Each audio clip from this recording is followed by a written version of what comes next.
You are a doctor who's handling addiction cases. जैसे हमारी पंजाबी में एक थोड़ा सा फ्लैम्बॉयंस जिसको हम बोलते हैं चौड़ कि मेरे को दिखाना है कि मैं कुछ अलग कर रहा हूँ, पीयर प्रेशर जिसको बोलते हैं, या दोस्ती यारी जो आपको ले जाती है तो अच्छा तू ट्राई कर ले, या तुमने शायद ये नहीं किया तो जिंदगी में तुमने कुछ किया नहीं। Substance use is one thing. Alcohol. Addiction basically बहुत सारी चीजों की, अब आप उसको सब क्लासिफाई करोगे तो let's say alcohol addiction, smoking किसी भी तरह की, सिगरेट स्पेसिफिकली नहीं, smoking, opium addiction, it can be heroin, it can be जिसको आजकल पंजाब में चिट्टा बोल रहे हैं, इवन इंटरनेट इज एडिक्शन आजकल, गेमिंग दी एडिक्शन, उसकी एल्गोरिथम्स ही ऐसी बनाई जाती हैं कि आप छोड़ नहीं पाओ। टॉक्सिक पेरेंटिंग एक रीजन होता है। टॉक्सिक पेरेंटिंग बहुत लोगों को पता नहीं चलती, लेकिन वो बच्चे को और कोई ऑल्टरनेटिव नहीं देती। मेंटल हेल्थ, एडिक्शन, बिना वजह की बातों में घबराना, खास करके सुसाइडल थॉट्स आना, अग्रेसिव होना, ये कुछ ऐसे चीजें हैं जो हम डेली लाइफ में हमेशा इग्नोर करते रहते हैं, but later on in life they become really big. ये सारी चीजों के बारे में ज्यादा जानने के लिए हमने अपने शो पर आज चंडीगढ़ में डॉक्टर प्रभात सूद को बुलाया है। डॉक्टर साहब, आपका बहुत बहुत स्वागत है। सबसे पहले आप बताइए, आप साइकियाट्रिस्ट बने क्यों? What has been your journey? Psychiatry जब मैं मेडिकल कॉलेज में था तो बहुत बड़ा डायलेमा था, एक बहुत प्रॉब्लम था। बहुत मेडिकल स्टूडेंट्स स्टिग्मेटाइज्ड होते हैं कि साइकियाट्री नहीं लेनी, और आज से 30 इयर्स अगो तो बहुत ज्यादा ही था, 35 इयर्स अगो तो मतलब ये था कि कैसे होगा। लेकिन जब मैंने साइकियाट्री के बारे में सोचा तो मुझे लगा कि ये ब्रांच है जो आगे लोगों को जरूरत होगी। It is the need of the hour. Finally लोगों को इस चीज की जरूरत है। जितने वेस्टर्नाइज हम होते जा रहे थे, जो लाइफ के स्ट्रेस आते जा रहे थे, तो फाइनली इस चीज में हमें जरूरत पड़ेगी, and that was the one calling जिसकी वजह से मैंने सोचा कि मैं साइकियाट्री कर लूं। और इस वजह से मतलब I will be able to help people more. Okay, so you started with your own venture और you were in jobs initially? पहले मैंने जॉब करी, गवर्नमेंट जॉब। ओके। मेरे फादर डॉक्टर थे। अच्छा। उनकी बहुत अच्छी प्रैक्टिस थी सरहंद पंजाब में। अच्छा।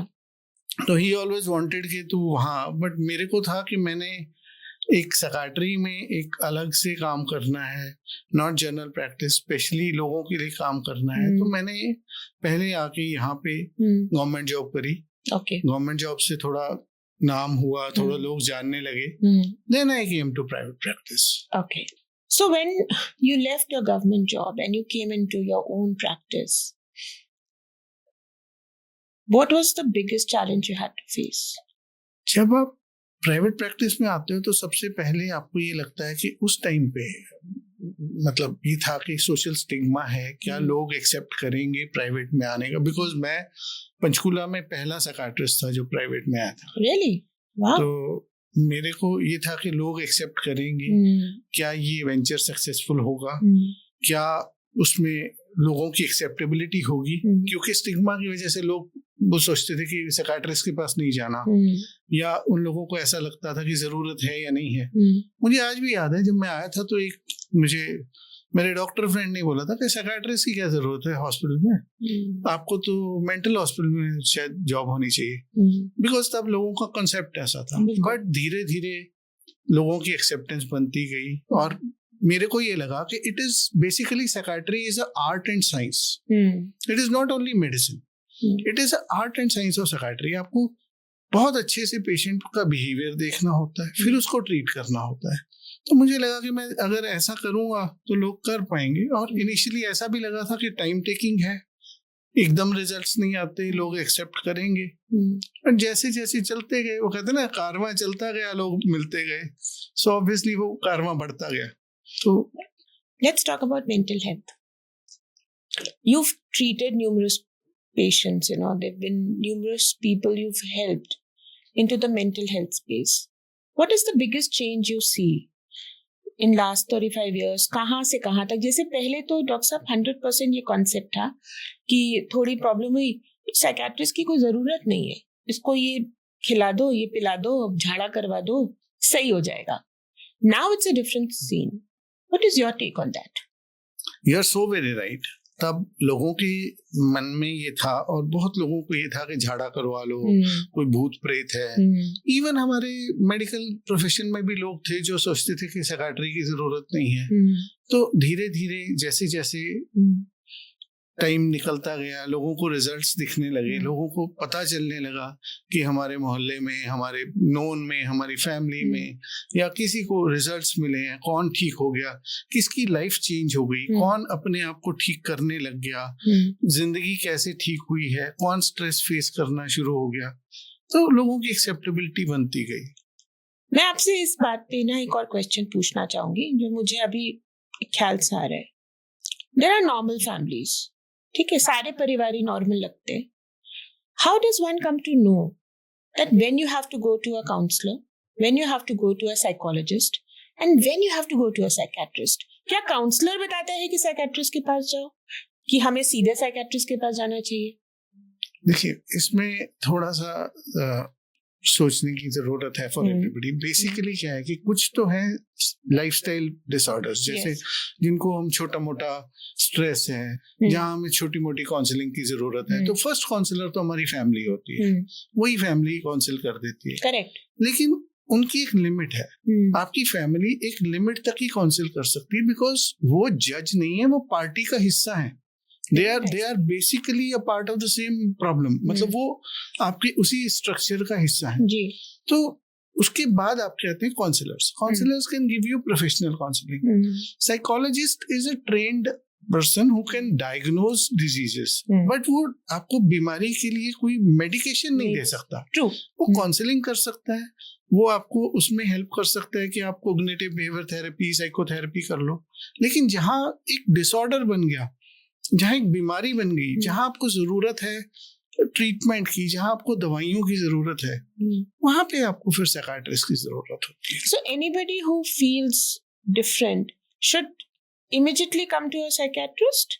You also do therapies to people. तो साइकियाट्रिस्ट के पास आने का मतलब ये तो है नहीं कि हम सीधे ही दवाई ही डालते हैं। साइकियाट्रिस्ट के पास आने का मतलब ये है कि आप साइकियाट्रिस्ट के पास आते हो, आप अपनी प्रॉब्लम डिस्कस करते हो, तो वहां पता चलता है कि आपको दवाई की जरूरत है या बिना दवाई के ठीक हो सकते हो, काउंसलिंग से ठीक हो सकते हो, या आपको कोई ऐसी एसोसिएटेड प्रॉब्लम है जिसको आप मिस आउट कर रहे हो।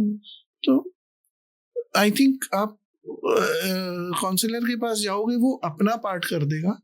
आप साइकोलॉजिस्ट के पास जाओगे, वो अपना पार्ट कर देगा। लेकिन आप साइकियाट्रिस्ट के पास आओगे तो वो आपको मेडिकल पार्ट भी बता देगा। Now, there is another question that is coming to me.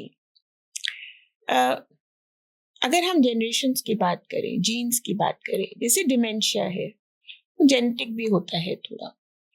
Mental health भी क्या जेनेटिक होता है, जनरेशन्स में ट्रैवल करता है? See, genetics is a very complex thing. Generations में चीजें होती हैं, लेकिन आप जनरेशन या जेनेटिक्स की जब बात कर रहे हैं तो we cannot forget one thing कि जेनेटिक्स में दो लोग इन्वॉल्व होते हैं, मदर एंड फादर। अगर फादर की साइड कोई प्रॉब्लम है तो बच्चे को तो 50% जीन्स मिल रहे हैं ना, 50 तो मदर के भी मिल रहे हैं। तो कौन सा जीन कहाँ पे स्ट्रॉन्ग हो रहा है किस बच्चे में, और कौन सा जीन कहाँ पे लो डाउन हो रहा है, this has a genetic bearing. पर ये कोई जरूरी नहीं है कि फादर को है तो बच्चे को हो गई, या मदर को है तो बच्चे को हो गई। तो बिकॉज दूसरे पार्टनर की जीन्स भी है, तो ये इट हैज अ बियरिंग। जैसे डायबिटीज होती है, वो फैमिली में आगे हो सकती है, इसी तरह ये डिसऑर्डर हो भी सकता है, नहीं भी हो सकता है। Okay So there isn't a set formula कि मतलब होगा ही, because there is a fun thing that we usually hear ना कि पूरी फैमिली पागल है, लोग ऐसे बोलते हैं। बोलने में तो कुछ भी बोल सकते हैं, लेकिन sorry about this one. नहीं, I understand, but ऐसा जेनेटिक्स में कंफर्म नहीं है। Okay. What kind of patients usually visit your clinic? I would like you to share some case studies with us in short. मैं बहुत hardcore psychiatry करता हूँ। Hardcore psychiatry मतलब जिसमें बेसिक बहुत ज्यादा साइकियाट्रिक डिसऑर्डर्स पे फोकस, मैं जनरल पेशेंट्स का नहीं करता। Like? मेरे पास जैसे डिप्रेशन के पेशेंट्स आते हैं, एंजाइटी वाले पेशेंट आते हैं। आजकल वर्क रिलेटेड स्ट्रेस बहुत हो गया, इतना ज्यादा टारगेट्स और इतना ज्यादा प्रेशर आ गया, हर बंदे को कुछ करना है। सोशल मीडिया ने और काम खराब कर दिया, क्योंकि आपको ये लगता है कि हर आदमी मेरे से अलावा बेहतर कर रहा है, तो मुझे भी और बेहतर करना है, तो प्रेशर हो गया। तो बहुत सारे प्रेशर्स हैं। उसके अलावा जो बायोलॉजिकल डिसऑर्डर्स हैं, जैसे स्किज़ोफ्रेनिया है, फिट्स हैं, हमारे पास एंगर इश्यूज को लेके बहुत लोग आते हैं। फीमेल्स की जो इश्यूज हैं उनमें बहुत सारी फीमेल्स आती हैं, जैसे मेंस्ट्रुअल साइकिल के साथ बिहेवियरल डिसऑर्डर्स होते हैं कुछ, तो उनके बारे में ये सारे पेशेंट्स मेरे पास आते हैं। Okay. और साइकोसोमैटिक्स का बहुत काम है, जैसे मतलब कई बार हमारे पास लोग आते हैं जिनको कहीं दर्द हो रहा है और उसका कोई रीजन नहीं पता चल रहा, सारे टेस्ट नॉर्मल है। जैसे मान लीजिए एक पेशेंट है पेट दर्द के साथ आ रहा है, तो उसको रीजन नहीं मिल रहा, सारे टेस्ट नॉर्मल है पर पेट दर्द नहीं जा रहा। तो उसमें क्या होता है कि कई बार उसका जो इम्पैक्ट है वो साइकोलॉजिकल होता है, जो कि आपके पेन में मतलब बॉडी में दिखाई देता है, बढ़ाता है वो। हाँ, वो बॉडी में दिखाई देता है, वो होता है, उसका एलिमेंट साइकोलॉजिकल है। ऐसा भी होता है? ऐसा भी। This is first time I'm hearing this. Really? ये बहुत सारे पेशेंट्स हमारे पास, मेरा तो फोर्टे है। अच्छा, तो मतलब अगर टेस्ट नॉर्मल है और आपकी कोई एक प्रॉब्लम आपको नहीं जा रही है, तो it can be psychological also. Can be psychological and you have a treatment for that. मैं आपको सिंपल बात बोलूंगा कि अगर एक बल्ब खराब हो जाता है तो जरूरी थोड़ा कि बल्ब भी खराब है, हो सकता है आपका एमसीवी गिरा हो पीछे और उसको लाइट ही नहीं आ रही, बिजली नहीं आ रही, तो आप जाके मेन मीटर चेक करोगे या बल्ब को ठीक करते रहोगे? Wonderful, well said. Whenever we speak about North India, specifically Punjab, addiction is something which is very hyped here. I don't know what is the reality. We just see the numbers. You are a doctor who's handling addiction cases. Tell us what's happening in that space. See, basically addiction एक बहुत सारी common चीज है जो बहुत areas में होती है। ऐसा नहीं कि वो पंजाब स्पेसिफिक है, Okay. लेकिन कुछ कल्चर्स में उसको हाइप कर दिया जाता है। जैसे कहीं पे, जैसे हमारे पंजाबी में एक थोड़ा सा फ्लैम्बॉयंस आती है, एक थोड़ी सी जिसको हम बोलते हैं चौड़, कि मेरे को दिखाना है कि मैं कुछ अलग कर रहा हूँ या मेरे को कुछ कर रहा हूँ। और इतना ज्यादा हमारे यहाँ पीयर प्रेशर जिसको बोलते हैं, या दोस्ती यारी जो आपको ले जाती है, तो अच्छा तू ट्राई कर ले, या तुमने शायद ये नहीं किया तो जिंदगी में तुमने कुछ किया नहीं, तो उसके चलते चलते एडिक्शन बहुत ज्यादा आ गई। और दूसरा, बिकॉज ये बॉर्डर स्टेट है तो अवेलेबिलिटी ईजियर है, क्रॉस बॉर्डर चीजें आती हैं तो सबसे पहले पंजाब आता है, तो पंजाब में वो चीजें ज्यादा आती हैं, उसके बाद नेक्स्ट हरियाणा एंड ऑल, मतलब हम सारा ये जो नॉर्दर्न एरिया है तो आगे भी जा रही है, but this area is more vulnerable. What kind of addiction? Substance use is one thing. Alcohol abuses. How are you handling such patients? Addiction basically बहुत सारी चीजों की, अब आप उसको सब क्लासिफाई करोगे तो starting with let's say alcohol addiction, cigarette smoking, smoking किसी भी तरह की, सिगरेट स्पेसिफिकली नहीं, स्मोकिंग, राइट, वो निकोटीन की एडिक्शन हो सकती है। It can be opium addiction, it can be heroin, it can be जिसको आजकल पंजाब में चिट्टा बोल रहे हैं, right, so it is all that. And उसके अलावा एडिक्शन तो बहुत सारी चीजों की है, जैसे इवन इंटरनेट इज एडिक्शन आजकल। आजकल लोग सोशल मीडिया को इतने हुक्ड ऑन है कि वो भी एक डिपेंडेंसी की एडिक्शन बनता जा रहा है। तो basically what we are looking at is कि किस तरह की एडिक्शन हम टैकल कर रहे हैं। यूजुअली जब हम डील करते हैं तो हम सब्सटेंस एडिक्शन को अभी तक डील कर रहे थे, अब gradually internet de addiction clinics का भी ट्रेंड आ रहा है, गेमिंग डी एडिक्शन, क्योंकि गेमिंग इज अ बिग, उसकी एल्गोरिथम्स ही ऐसी बनाई जाती हैं कि आप छोड़ नहीं पाओ, आप उससे आगे चलते जाओ, तो वो gradually any person who falls into that trap will be in that trap. How do you treat such patients?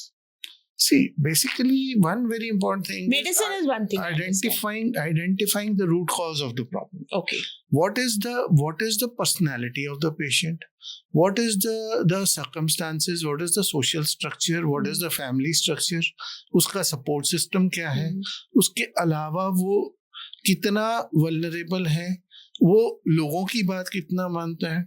हम पंजाब में एक बात कहते हैं जिस लाए गली भागो उससे नल चली।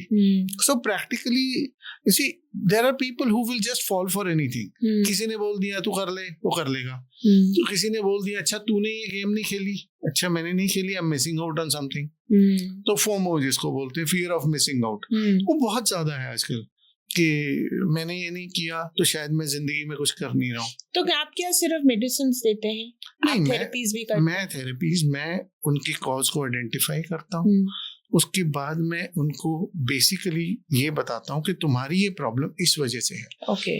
Medicine is only for detoxifying. आपने एक सब्सटेंस है उससे बॉडी को हटाना है, उसके विड्रॉल इफेक्ट्स को रूल आउट करना है, उसको ठीक करना है, तो आप उसके लिए मेडिसिन यूज करोगे। जब मेडिसिन आपका एक काम हो गया, उसके बाद है कि उसको आपने इतना स्ट्रॉन्ग करना है कि वो दोबारा ना उसमें लग जाए। रिलैप्स प्रिवेंशन बोलते हैं उसको। Relapse prevention is the most important thing, because उसमें क्या है कि आप उसके लिए उसका साइकोलॉजिकल बेसिस, उसका फिजिकल बेसिस, उसको कहीं दर्दें हो रही हैं या कोई उसको फिजिकल प्रॉब्लम है तो ऑब्वियसली विड्रॉल में वो दोबारा तो नहीं जा रहा। सेकेंडली उसको कोई साइकोलॉजिकल, उसका फ्रेंड सर्कल कैसा है, ये बहुत सारे फैक्टर्स हैं जब आप उसको डील करते हैं। मेरा एक पर्सनल क्वेश्चन है इस बात पे। मैंने कोई इंटर्नशिप की थी निमैंस बैंगलोर में। मैंने वहां देखा, ऑब्जर्व किया, 99% रिलैप्स रिटेंशन, लोग वापस आ जाते हैं, दवाई भी कर लेंगे, क्लीन हो जाएंगे। क्यों वापस आ जाते हैं? आपकी क्या स्टडी है? देखिए, हर डॉक्टर की एक डिफरेंट स्ट्रेटजी होती है जी। मेरी स्ट्रेटजी उसमें है कि हम उसको एक चीज बोलते हैं जिसको बोलते हैं dual diagnosis. Okay. It's basically हमारी जो क्लासिफिकेशन ऑफ डिसऑर्डर्स है उसमें मल्टी एक्सियल डायग्नोसिस होता है। अच्छा। तो हम ये कहते हैं कि substance dependence is one thing, उसका बेसिक प्री मॉर्बिड पर्सनैलिटी, जिसको हम कहते हैं कि उसकी बेसिक पर्सनैलिटी क्या है, उसके सर्कमस्टेंसेस क्या है, वो क्यों जा रहा है उसमें और वो क्यों रिलैप्स हो रहा है, उन कारणों को आप रूल आउट नहीं करोगे, उनको एड्रेस नहीं करोगे, तो ऑब्वियसली वो आज नहीं 6 महीने बाद, 6 महीने बाद नहीं, साल बाद वो वापस जाएगा उसमें। तो जब आप किसी भी पेशेंट को डील कर रहे हो, किसी पेशेंट को देख रहे हो, तो आप एक पेशेंट को सिर्फ उस टाइम के लिए नहीं देख रहे हो, आप उसका एक लॉन्ग टर्म ट्रीटमेंट दे रहे हो कि आप उसको आगे क्या करोगे, वो दोबारा क्यों ना जाए उसमें। तो वो सारी चीजें हम असेस करते हैं। डॉक्टर साहब, आपको लगता है पर्सनल, आपने इतने सालों से इसमें इस फील्ड में काम किया है, टॉक्सिक पेरेंटिंग एक रीजन होता है?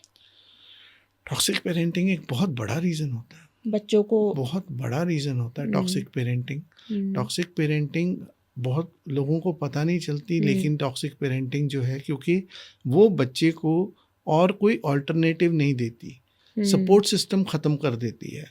पेरेंट अगर नॉन अप्रोचेबल है, अगर आप अपने पेरेंट से बात नहीं कर पा रहे हैं, तो आप कहीं तो बात करेंगे, और जहां आप बात करेंगे उसका अपना एक एजेंडा होगा। अब आप कहीं बाहर बात करते हैं, कोई दोस्त है या कुछ है, वो ड्रग्स कर रहा है तो वो आपको लगा देगा।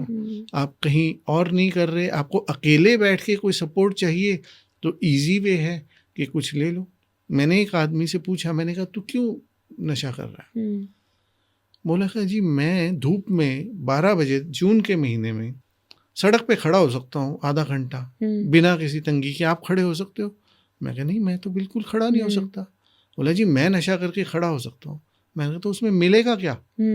तो खड़ा तो हो सकता है पर उसमें मिल क्या रहा है तुझे? धूप में अगर तू आधा घंटा खड़ा हो रहा है। तो बहुत सारे लोग क्या है कि उस चीज से एस्केप करने के लिए दे गो इनटू सब्सटेंस और anything, but they without realising कि उसका फायदा या नुकसान क्या हो रहा है। On this question, I have seen most of the single child, in families getting to addiction. एक तो इकलौता बच्चा, ऊपर से वो एडिक्शन में आ गया, चाहे वो अल्कोहल हो। अब पेरेंट्स भी पढ़े लिखे होते हैं आजकल, कोई ऐसे तो होते नहीं अच्छे फैमिलीज की, अवेलेबिलिटी भी होती है, पैसे की भी अवेलेबिलिटी होती है। What is the disadvantage and advantage of being a single child, and what is the message to the parents? I want you to handle this. ये आजकल बहुत इम्पोर्टेंट क्वेश्चन हो गया। जैसी हमारी फैमिलीज न्यूक्लियर हो गई, अब न्यूक्लियर के बाद बेसिकली एक चीज़ आ गई, वो आ गई कि हस्बैंड वाइफ दोनों काम करने लग गए जी, नहीं। तो उसमें बहुत सारा इश्यूज आ गए, जैसे एक टर्म आ गई DINK, double income no kids. वो इसीलिए आ गई क्योंकि लोग उसमें बेसिकली सपोर्ट नहीं दे पाते बच्चे को, और फिर क्या कहते हैं, अच्छा चलो एक बच्चा हो जाए। वो एक बच्चा हो जाए तो उस एक बच्चे की प्रॉब्लम ये है कि वो बच्चा, उसको ऑब्वियसली सपोर्ट ज़्यादा मिलती है, उसको केयर ज़्यादा मिलती है, लेकिन ना तो उसको केयरिंग आती है ना शेयरिंग आती है। Well said. और दूसरी बात, उसको जो ये पता होता है बच्चे को कि मेरे अलावा इनके पास कोई अल्टरनेटिव नहीं है, तो वो पेरेंट्स को इमोशनली एक्सप्लॉइट करता है। और पेरेंट्स को ये पता होता है कि इसके अलावा हमारे पास कुछ है नहीं, तो वो उसके ऊपर पाइल अप करते हैं बहुत ज़्यादा, वो हर चीज़ पे घुसने की कोशिश करते हैं। वो बच्चे को लगता है कि मेरे लिए टॉक्सिक हो गया ये। तो इनएविटेबली अगर आप जो अपने बराबर के बच्चों से जो आप इंटरेक्शन करके सीख सकते हो, वो सीखा नहीं जाता। एंड फाइनली जो वर्स्ट थिंग है, आपको नो सुनना नहीं आता। आपको सब कुछ पेरेंट्स अवेलेबल करवा देते हैं क्योंकि उनके पास सब कुछ है और वो अवेलेबल करवा देते हैं। तो जब आप जिंदगी में जाते हो तो सोसाइटी आपको हर चीज़ पे यस नहीं करती, वो नो सुनना बड़ा मुश्किल हो जाता है। And then these people land up in stress related problems. Spirituality is one thing where कहेंगे कि अगर सिंगल चाइल्ड और फादर की पटरी ना खाए कार्मिक होगा। बहुत ही इजी स्टेटमेंट है फैमिलीज में। आप मुझे एज ए साइकेट्रिस्ट बताओ, जिन बच्चों की, सिंगल चिल्ड्रन की किसी एक पेरेंट से नहीं पटरी खाती है और वो पेरेंट को भी समझाना बड़ा डिफिकल्ट है, तो वो बच्चे जो एडिक्शन में जाते हैं उनके लिए आप एक मैसेज दीजिए। मुझे लगता है कि वो पटरी इसलिए नहीं खाती क्योंकि कम्युनिकेशन नहीं है। सबसे इम्पोर्टेंट फैमिली का कम्युनिकेशन। Very well said.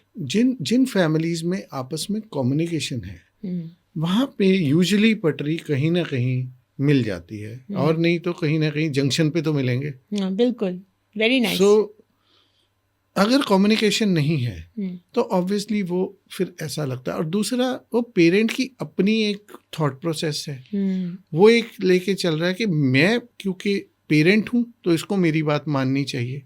वो बच्चे के लेवल पे नहीं आता, और बच्चा एक बारी कटना शुरू होता है तो कटता ही चला जाता है, तो फिर वापस नहीं आता बच्चा, बिकॉज उसको कोई ना कोई अल्टरनेटिव ढूंढ लेता है।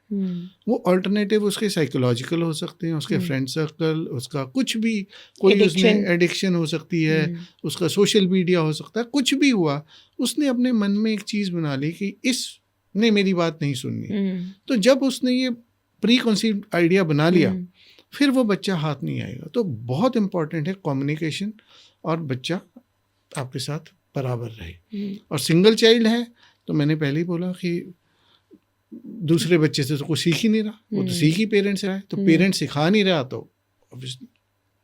Very well said. See, we are in 2025 going to 2026 now. There is a lot of taboo and stigma when we speak about visiting a psychiatrist, specially in bigger cities also. छोटे शहरों की तो मतलब आपको लगता है ईजी है, बड़े शहरों में तो I have seen, Doc Sahab, that patients will go to a normal physician. What kind of thoughts they are getting, you know, and वो physician भी दवाई दे देता है। आपका क्या टेक है, और ऐसे कौन सा एक केस आप सबके साथ शेयर करना चाहते हैं? Because it's very important that you see, you know, correct doctor. बताइए इसके बारे में सबको।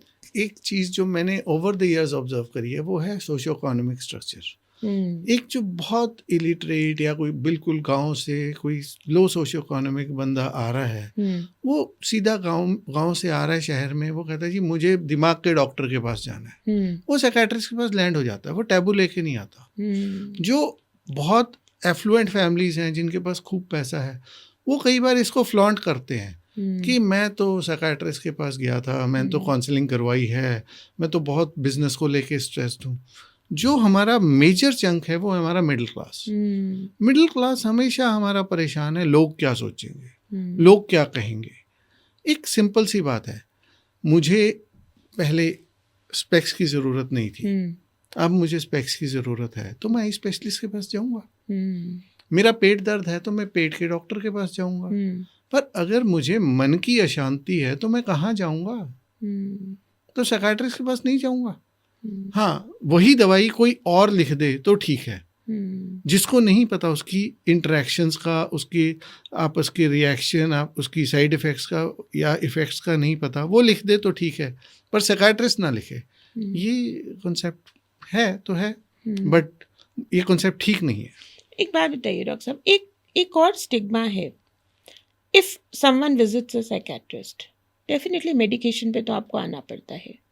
लोग ऐसा सोचते हैं, मैं भी पहले ऐसा सोचती थी, I should not lie to you, लेकिन अब मेरा पर्सपेक्टिव, क्योंकि मैंने खुद पढ़ाई की तो मुझे खुद समझ में आया कि एक बार आपने दवाई, दिमाग की दवाई खा ली, डिप्रेशन की दवाई खा ली, तो आपको वो बार बार खानी पड़ती है, रिलैप्स होता रहता है। Is it true? नहीं, this is not true. Okay.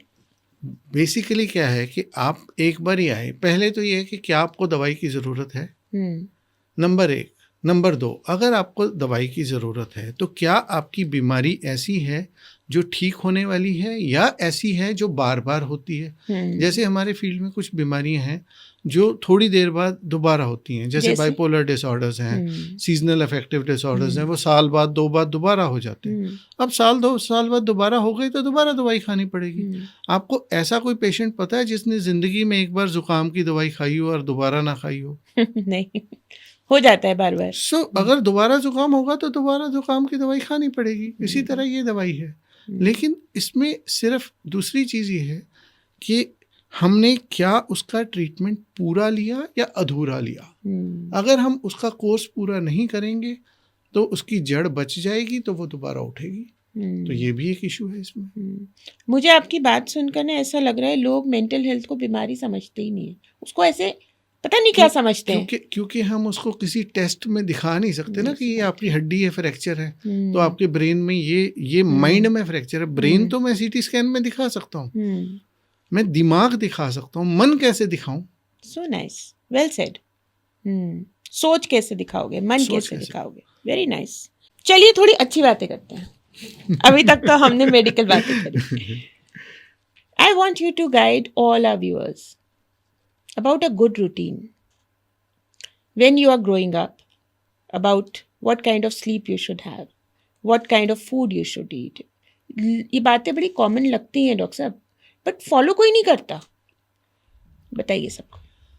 Good mental health के लिए सबसे इम्पोर्टेंट है 7 to 8 hours of sleep. Okay, बहुत ज़रूरी है। डिपेंडिंग अपॉन 6 आवर्स ऊपर कुछ भी चल सकता है, पर at least 7 to 8 hours of sleep होनी चाहिए। Wonderful. Good nutritious diet on proper timing. Timing is the key. Timing is the key. Okay. Time, हमारी बॉडी जिस तरह से बनी हुई है उसी हिसाब से रात सोने के लिए बनी है, तो रात को सोना, टाइम पे सोना, टाइम पे खाना खाना, एक्सरसाइज करना, these are the key elements to good mental health. इसके अलावा आप reading, listening to music, talking to friends, interacting with family, ये सब चीज़ें ज़रूरी हैं। एक ही मेरा टेक होम पॉइंट है, हम सबको ये सोचना चाहिए कि हम रोबोटॉइड ह्यूमंस ना बन जाएं।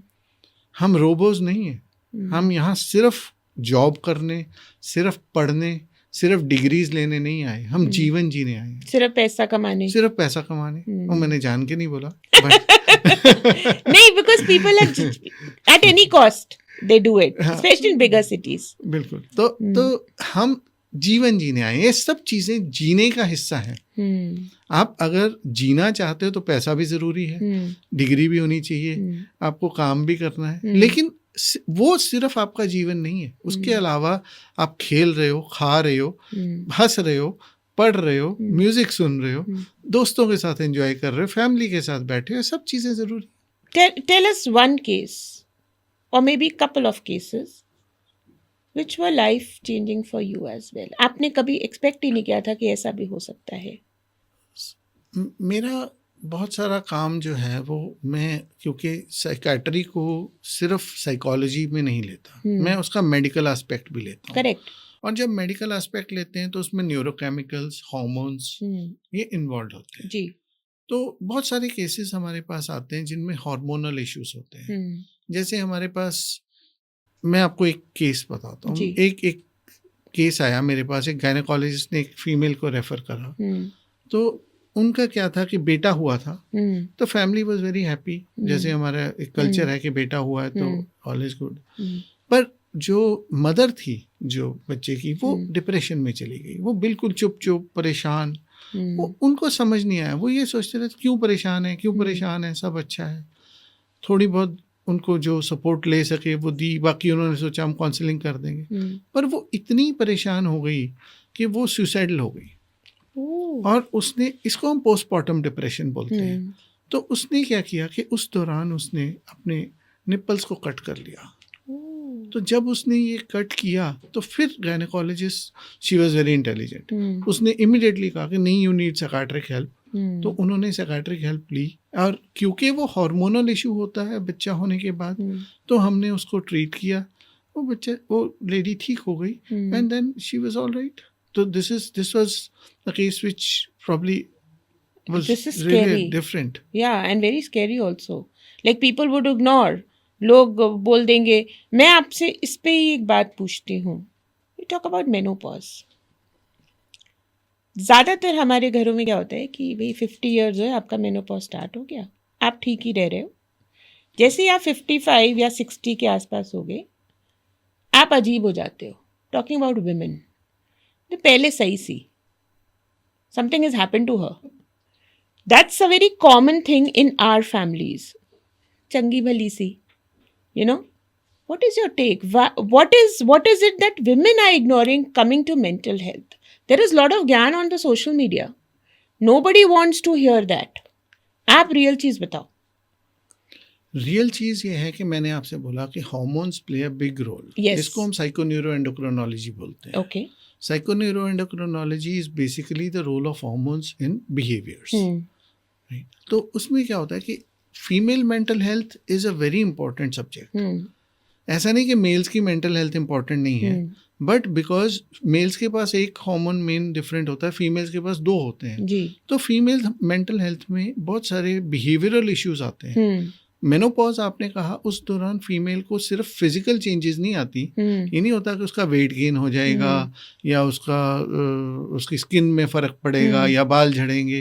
इसके अलावा उसके बिहेवियर में चेंजेस आती हैं, बहुत ज़्यादा। और वो बिहेवियर में चेंजेस होती हैं जैसे मन उदास, इरिटेशन, परेशानी, बिना बात के समझ नहीं पाना, रोना। तो बहुत सारी फैमिलीज उसको समझ नहीं पाती, और बिकॉज इस पे टैबू स्टिग्मा लगा दिया गया है, तो बहुत सारे लोग सपोर्ट लेते नहीं। हालांकि ऐसा नहीं है कि फीमेल्स का सिर्फ मेनोपॉज पे होता है। ये जो हार्मोनल साइकिल है, ये फीमेल्स में मिनार्की जिसको हम बोलते हैं, जहाँ से पीरियड शुरू होते हैं, जब हम एक बच्ची से लड़की बनती है तो तभी से हम कहते हैं कि वो बेसिकली वो शुरू हो जाता है। उसके बाद जैसे पीरियड्स आते हैं तो उस दौरान प्री मेंस्ट्रुअल सिंड्रोम, जब वो पीरियड्स आने से पहले 4-5 दिन पहले बहुत गुस्सा आना, प्री मेंस्ट्रुअल डिस्फोरिक डिसऑर्डर जो कि उससे भी लंबा है और वो ज़्यादा परेशान करता है, जब वो बिल्कुल उदासी में जा सकती है। तो इस तरह के बहुत सारे सिम्टम्स थोड़े थोड़े तो चलते रहते हैं, लेकिन मेनोपॉज क्योंकि एक मेजर माइलस्टोन है, तो उस दौरान वो जाके थोड़ा ज़्यादा तंग करता है। So you think there are supplements? There is, what should one do? There are levels. Okay. Basically levels of treatment. Okay. First level is we counsel, we educate. Okay. हम पहले आपको बताएंगे कि आपकी ये प्रॉब्लम है, इसका ये सोल्यूशन आप करने की कोशिश कीजिए। अच्छा ठीक है, आप एक्सरसाइज कीजिए, आप खाना प्रॉपर कीजिए, आप टाइम पे सोना शुरू कीजिए, आप थोड़ा सा बात शुरू कीजिए। नहीं हुआ तो next is we usually give you some kind of supplements. Okay. Supplement से ठीक हो गया तो ठीक है, अगर वो उसका लेवल और ज़्यादा है, वो मेजर प्रॉब्लम है, फिर हो सकता है हमें उसमें कुछ दवाइयाँ जिनको एंटी डिप्रेसेंट्स वगैरह बोलते हैं वो यूज़ करनी पड़े। और वो टाइम लिमिटेड होती हैं। तो ये ऐसा नहीं होता कि ये अनंत होती हैं, दे आर नॉट इनफाइनाइट, ये टाइम पीरियड के साथ होती हैं। अब आपने पहले भी बोला, अब भी कहा कि लोग दवाई पे लग जाते हैं। मैं कहता हूँ जी, जिसने कार खरीदी है वो क्या सारी उम्र कार के ऊपर लग गया? लेकिन वो कंफर्ट है, जितनी जब जरूरत है तब यूज करनी पड़ेगी। उसी तरह दवाई है, जब जरूरत है तब यूज करनी है। बीपी की भी तो खाते हैं, बीपी की भी, डायबिटीज की भी तो खाते हैं। बल्कि बीपी और डायबिटीज तो कभी हम छोड़ ही नहीं पाते। इन दवाइयों को तो हम छोड़ पाएंगे? अरे डॉक्टर साहब, वो खाते खाते मर जाते हैं। 20 बीमारी और हो जाती है। अगर आप डायबिटीज की स्टार्ट कर लीजिए इंसुलिन लेना, and you don't take care of yourself, अगर आप अपनी वॉक नहीं करेंगे तो आप उसी से मरेंगे। तो आपको एक चीज मैं और इसमें ऐड करूंगा, diabetes and depression are first cousins. Really? ऐसे मत बोलिए, मैं डायबिटिक हूँ। सबसे इम्पोर्टेंट 3 कजन्स हैं। अच्छा। Diabetes, hypothyroidism, thyroid and depression, ये अच्छा, तीनों तो कजन्स हैं। अच्छा, क्या होगा इनमें? जिसको थायराइड है वो डिप्रेशन में जाएगा, मोस्ट ऑफ इट। ओके। जिसको डायबिटीज है वो कहीं ना कहीं उसको मेंटल हेल्थ इश्यूज आएंगे। होते, I have seen people, they have maybe they are 70 but they will either fall into dementia. अच्छा डॉक्टर साहब, डिमेंशिया क्या होता है? बहुत लोग आजकल ये वर्ड यूज करते हैं। Dementia is basically a degenerative disorder. It is not a behavioural disorder, it is a degenerative disorder. Okay. उसमें डीजेनरेटिव डिसऑर्डर को हम कहेंगे कि उसमें धीरे धीरे आपकी नर्व्स काम करना बंद कर देती हैं। अच्छा। जो ब्रेन का CNS सेंट्रल नर्वस सिस्टम है वो धीरे धीरे स्लो होना शुरू हो जाता है, और वो जैसे ब्रेन एक तरह से श्रिंक हो जाता है। तो उसमें क्या होता है कि धीरे धीरे धीरे इट इज द सारे सिस्टम्स का कंट्रोल खत्म होना शुरू हो जाता है। Okay. Dementia is a different aspect, topic. Okay doctor Sood, so you are the president of IAPP 2026 Haryana branch. What is your vision? Indian Association of Psychiatrists is basically a association of private psychiatrists in Haryana. तो हमारा vision तो यही है कि हम ज़्यादा से ज़्यादा साइकाट्रिस्ट को ऑन बोर्ड लें। उनकी एक ऑर्गेनाइजेशन हो which should be looking after their interest, और इस बहाने will be serving the community, ताकि जो हम मेंटल हेल्थ अवेयरनेस और कर पाएँ, लोगों को और अच्छी सर्विसेज दे पाएँ। हमारे मेंबर्स को हम we keep on holding regular conferences, उनको अपडेट करते हैं ताकि वो सारा कुछ लोगों तक पहुंच पाए। जो लेटेस्ट नॉलेज है, जो लेटेस्ट चीज़ें हैं, वो हर शहर, हर एरिया तक, जहाँ जहाँ हमारे मेंबर्स हैं, वहाँ उन लोगों तक जिन लोगों को इसकी ज़रूरत है, उनको वो बेनिफिट मिले। Okay, what is one human behaviour which has been consistently irritating over the years, which you've observed, and it's very difficult for you to tell that person कि भाई ये नहीं करो? कौन सा ऐसा एक ह्यूमन बिहेवियर है?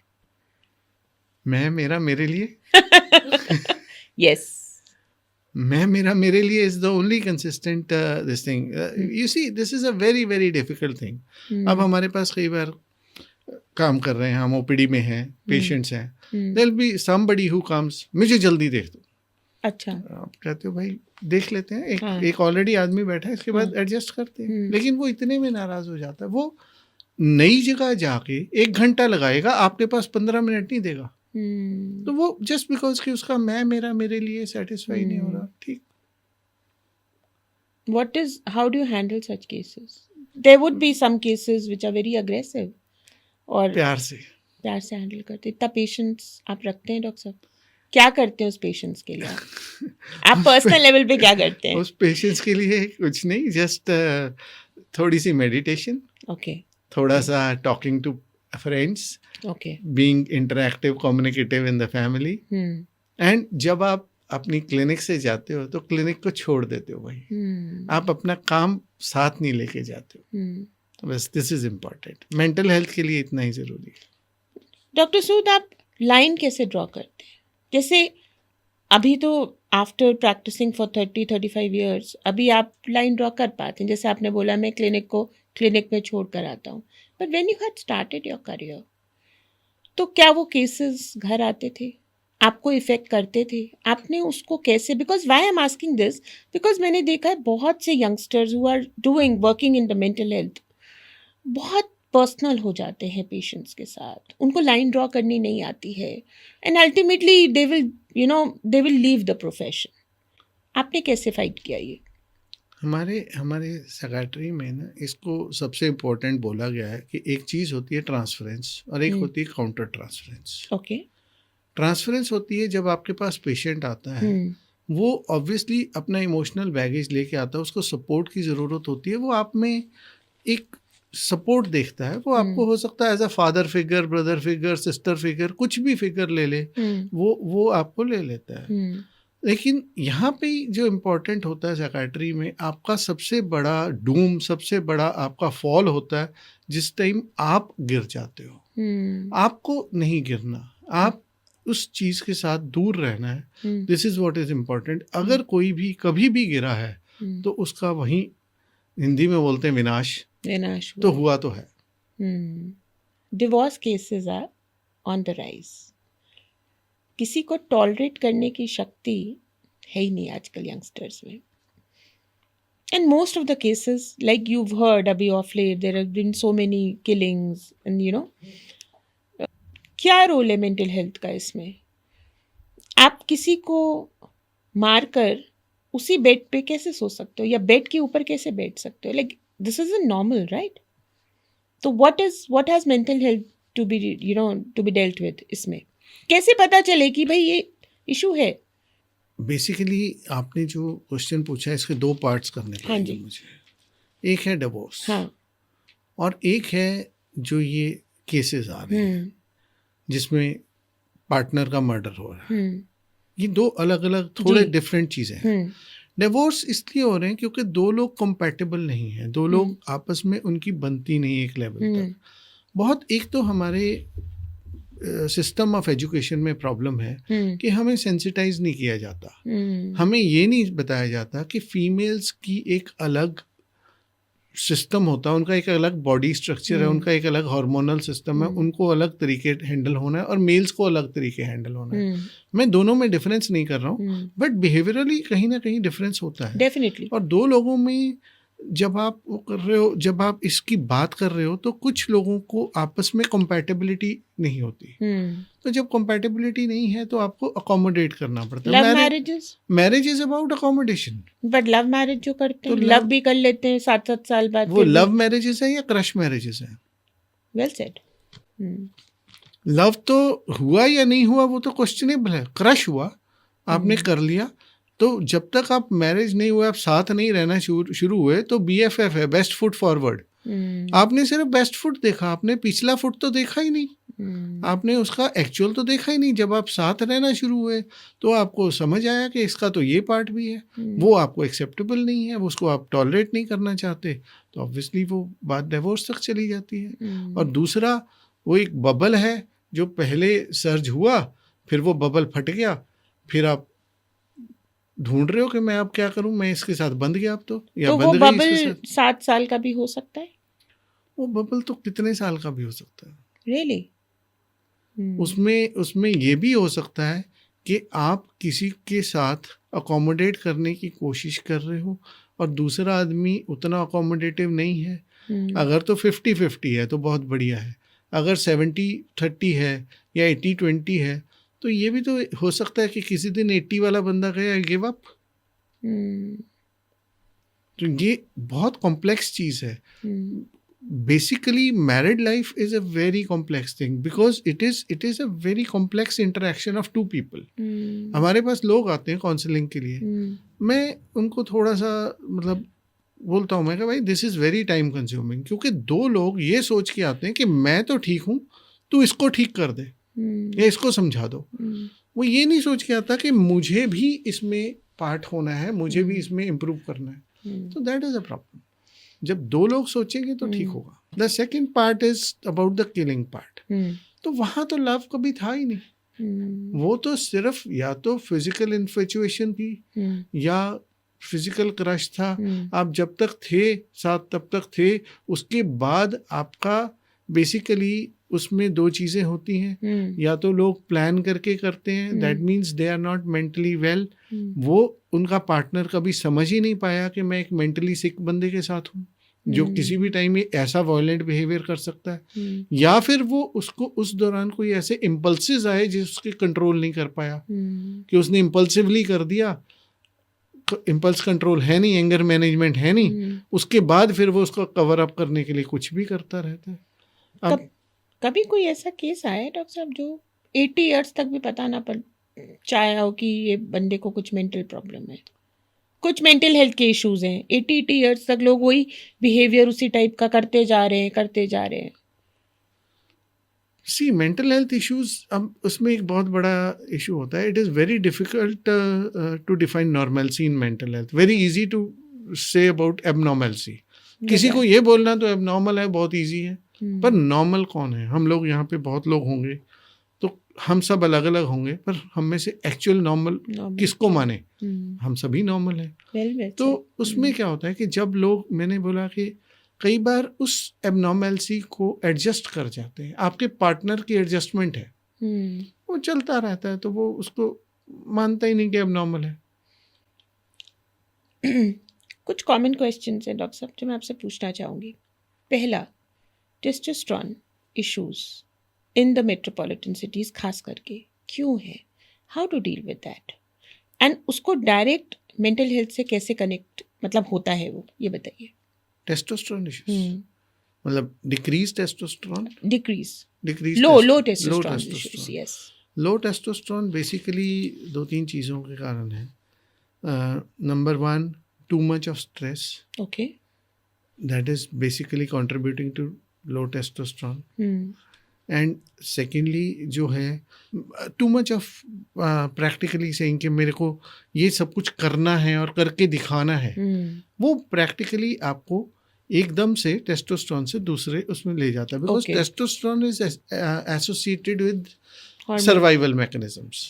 Okay, what is that? Survival mechanism जिससे बेसिकली टेस्टोस्टेरोन सर्ज कहाँ होता है, जहाँ आपको फाइट और फ्लाइट मैकेनिज्म्स होते हैं, तो वहाँ आपका टेस्टोस्टेरोन, आपका जो एड्रेनलिन सर्ज है वो ज़्यादा होता है। जैसे आप यूजुअली देखेंगे पुराने ज़माने में लड़ाइयाँ होती थी, दूसरे लोग जाते थे, तो वहाँ वो इश्यूज रहते थे कि वो सर्ज होता था। आजकल की ज़िंदगी में जो वो सर्ज तो है नहीं, आजकल की ज़िंदगी में आपको you have to prove yourself in a very subtle manner consistently over time. वो कई बार आपके टेस्टोस्टेरोन के ऊपर इम्पैक्ट डालता है। Does it affect your mental health also? Somebody who's having low testosterone. It does. It does.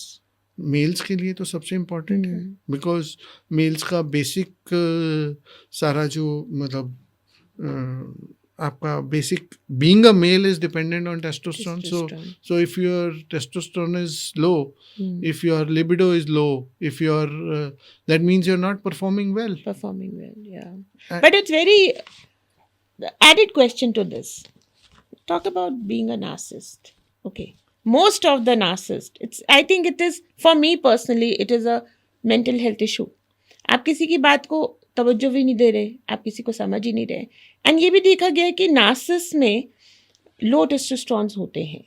M I right? You can correct me if I am wrong. Not exactly, narcissist में हमेशा low testosterone नहीं होते। Okay, because narcissism is a very untouched area of psychiatry, but very important because narcissists are there in the society and they affect most of the society because वो families के अंदर हैं। वो मैंने आपसे एक बात बोली कि मैं मेरा मेरे लिए, उनको उनका इसके अलावा कहीं फोकस ही नहीं होता। So narcissism, because they are so focused on oneself कि वो किसी और को सोचने ही नहीं देते, तो वो इम्पैक्ट तो सबको करते हैं, बट टेस्टोस्टेरोन डेफिनेटली उसके साथ डायरेक्टली इन्वॉल्व नहीं है। ओके, एक बात बताइए डॉक्टर साहब, एक एग्जाम्पल लेते हैं, एक केस मैं आपको देती हूँ, आप मुझे बताइए कि उसमें किसी को क्या करना चाहिए। Someone got married at the age of 25। अब वो नार्सिसिस्ट था, इस लेडी ने उस आदमी से शादी करी, लेकिन उसको पता चला जब उनकी शादी को 30 साल हो गए, वो मे बी 60 ईयर्स के होंगे, और वो डिवोर्स फाइल करते हैं। This is a very common thing that is happening. 60 साल में हमारे घरों में अब जैसे बीत गई बिता लो, ये कॉन्सेप्ट सिखाया जाता है, संस्कारों में डाला जाता है कि भाई अब कुछ नहीं हो सकता, अब तुम रहो, बुढ़ापा काटना है, 10 साल और होंगे, 15 साल। लेकिन आजकल ये नहीं है। People in the metro, girls, women, I am talking, मैं एक औरत हूँ फिर भी मैं बोल रही हूँ, 60 साल की उम्र में वो डिवोर्स है कि मेरा पति नार्सिसिस्ट है। आपका क्या टेक है इस बात में? शादी is about companionship, right? Companionship can be physical, it can be emotional. Correct. Rather it is physical and emotional both. तो अब एक फिजिकल पार्ट तो इनिशियल बहुत अर्ली एज में आपको जो हो गया जी, उसके अलावा आपको एक इमोशनल सपोर्ट की जरूरत है, especially at a ripe age of 60 आपको तो तब और ज्यादा जरूरत है। पर नार्सिसिस्ट को तो आपकी कंपेनियनशिप से को लेना देना ही नहीं, वो तो अपने बारे में ही फोकस्ड है। तो आपको तब जाके रियलाइज हुआ कि मुझे अब तो सिर्फ कंपेनियन की जरूरत है, और कंपेनियन तो है ही नहीं है। तो एक बात बताइए, औरतें भी तो नार्सिसिस्ट होती होंगी? होती हैं। सिर्फ it's not about just men, no, it is both ways, Both but the ways, only thing is the diagnosis is difficult, क्योंकि लोग आते नहीं बाहर और पता नहीं चलता, और फैमिलीज को पता नहीं है, तो उस बारे में वो चलते रहते हैं। तो ये वो है कि जब तक चल रही है चलाओ। वही आज से पहले जो आपने बोला, कभी भी whenever we speak about narcissism, men are the target, but women are also narcissists. It's a very men are the target because they are more in the limelight. Women are not seen over this thing, and दूसरा उनको एक camouflage मिल जाता है, being the hormonal issues and all those issues, उसका camouflage मिल जाता है। women भी narcissist होती है। Very nice, Doctor. Let's do your rapid fire now. Mind or emotions? Who wins first? Emotions are the first ones to come, but a stable mind is the key to a healthy emotional being. Wonderful. One habit that instantly improves mental health. Good sleep. One myth about psychology you want to break. Psychology and psychiatry, both people want shortcuts, immediate solutions. There are no immediate solutions, and counseling and medication is not instant coffee. Okay. Coffee or meditation, your daily go-to? I would prefer meditation, but it takes a lot of time. So shortcut coffee. Nice one. One word that defines a healthy mind. A resilient mind. A resilient mind which can actually tackle stress and bounce back from stress if at all it is put down. You know, this is a very beautiful thing that you said. And you have to do it on your own. आप दुनिया में help ले सकते हैं, लेकिन मैं अपनी बात आपसे बता रही हूँ, बहुत पर्सनल बात है। There are so many times I have bounced back. There has been no one around me. My only prayers and my only understanding कि बेटा खुद ही करना है, कोई नहीं करेगा. And I came back. And I again fall and I came back. So ये बहुत अच्छी बात है जो आपने बताई. Strength बोलते हैं, कहते हैं जी who is strong. मैं कहता हूँ स्ट्रांग वो है जो वापस आ सके, जो गिर के खड़ा हो सके। एक आदमी मान लीजिए बहुत स्ट्रांग है, पर मैं 25 आदमी लेके चला जाता हूँ तो मैं उसको पकड़ लूंगा, पीट भी लूंगा, तो वो ये थोड़ा है कि वो स्ट्रांग नहीं है। लेकिन वो स्ट्रांग ये है कि वो कितनी जल्दी वापस खड़ा हो जाता है, वो कितनी जल्दी गिर के उठ जाता है। That is strength. Doctor Sood, you have a clinic, a settled career. What are your future plans now? Do you plan to expand, have more clinics? क्या करना चाहते हैं आप? No, I don't intend to have more clinics. I intend to do quality work in my setup and catering to the people that I am already getting, because I think my plate is full. मैं जितने लोगों को कर पा रहा हूँ उनको quality करूँ। मेरे को इससे ज़्यादा वो आगे भागना और पीछे ख़त्म करना वो नहीं करना। मेरा काम मतलब I want contentment in my professional life and I want to do the best for my patients जो मेरे पास आ रहा है। That is my. There is another question that is coming to me, doctor सूद।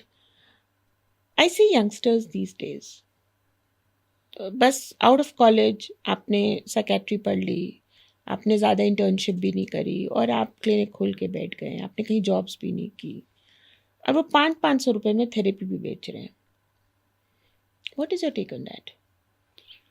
मैं एक्चुअली किसी के बारे में कुछ कहना नहीं चाहूँगा, इट्स देयर कॉल, पर मैं ये ज़रूर कहूँगा कि शॉर्टकट मत लीजिए ज़िंदगी में, मेहनत कीजिए, प्रॉपर अपने प्रोफेशन को इम्पोर्टेंस दीजिए, उसमें पूरी मेहनत कीजिए, and life will give you very good results. Tell me something before we close down. Why therapy is important? And therapy क्या सिर्फ बात करना होता है? Therapy is important because therapy has always been there. अगर मैं आपसे कहूँ कि हनुमान जी बैठ गए थे कि मैं नहीं जा सकता लंका, और जामवंत जी ने उनको समझाया कि आप जा सकते हो, आप अपनी शक्तियों को पहचानो, तो क्या वो थेरेपी नहीं थी? क्या भगवत गीता थेरेपी नहीं है? काउंसलिंग नहीं है? एक आदमी जो हथियार गिरा चुका, उससे हथियार उठवा दिए, लड़वा दिया और जितवा दिया, इससे बढ़िया काउंसलिंग क्या होगी? तो काउंसलिंग तो हमेशा रही है, आज उसका एक रूप अलग है, उसका एक फॉर्म अलग है, उसको एक साइकियाट्रिस्ट के पास कर दिया। पहले हम गांव के सियाने के पास जाते थे पूछने, अब हम साइकियाट्रिस्ट के पास चले जाते हैं। आजकल लोगों के ज़्यादा फ्रेंड्स नहीं होते। जब हम छोटे थे हमारे बहुत फ्रेंड्स होते थे, हमारे आज भी वो फ्रेंड्स हैं, but seeing the younger generation के नहीं होते, नहीं बन पाते। तो एक फसाड सा बना लिया अपने आगे कि we don't need big groups, दोस्त है भी नहीं कोई। Is it a sign of any mental health problem? Like कुछ है, इशू है इस बात में? I won't say this is a sign of mental health problem, but this is going to lead to mental health problems. Wonderfully said. Because आज मेरे दोस्त ज़्यादा नहीं हैं, अंडरस्टैंडेबल। क्या मेरे 2 पक्के दोस्त हैं? आज सबसे बड़ी बात, अगर मैं एग्जाम्पल हिस्ट्री से लूँ, तो दुर्योधन के पास सब कुछ गलत था, पर उसका एक दोस्त कर्ण था जो उसके साथ सही और गलत में खड़ा था। क्या हमारे पास एक कर्ण है? सो प्रैक्टिकल इशू ये नहीं है कि आपके पास 50 दोस्त हैं, प्रैक्टिकल इशू ये है कि क्या आपके पास 2 काम के दोस्त हैं? वो नहीं है तो आप चल सकते हो, ठीक है, इट्स ओके। मैंने बहुत सब लोगों को कहता हूँ, मैंने कहा I don't deal with life saving situations ज़्यादा। मेरा फील्ड ऑफ जो मेडिसिन है, हम लोगों को उन बीमारियों से नहीं बचाते जिससे उनकी जान जा रही है। हम एक घर नहीं बनाते, हम घर का इंटीरियर करते हैं, हम उसको सुंदर बनाते हैं, हम आपकी लाइफ को बेटर करते हैं। तो इसी तरह हम आपके जो उसमें मतलब आपके दोस्त नहीं है तो कितनी देर आप चलोगे, कब आप अपने दिल की बात कर पाओगे, या आप उस बात को कैसे करोगे, ये आप ही जानते हो। Wonderful. Doctor Prabhat, what is your last message to everyone out there? मेरा मैसेज तो एक ही रहेगा कि please go for a healthy mind and a healthy body and a healthy life. Because अगर आपका माइंड हेल्दी है तो ही आप एक हेल्थ एसोसिएटेड लाइफ जी सकते हो। And we are here to live, we are not here to survive. हम मशीन्स नहीं हैं, हम इंसान हैं। I would say I'm signing off. I don't want to let you go because it was such an interesting podcast with you, Dr. Prabhat Sood, and thank you so much for being on a podcast. Thank you.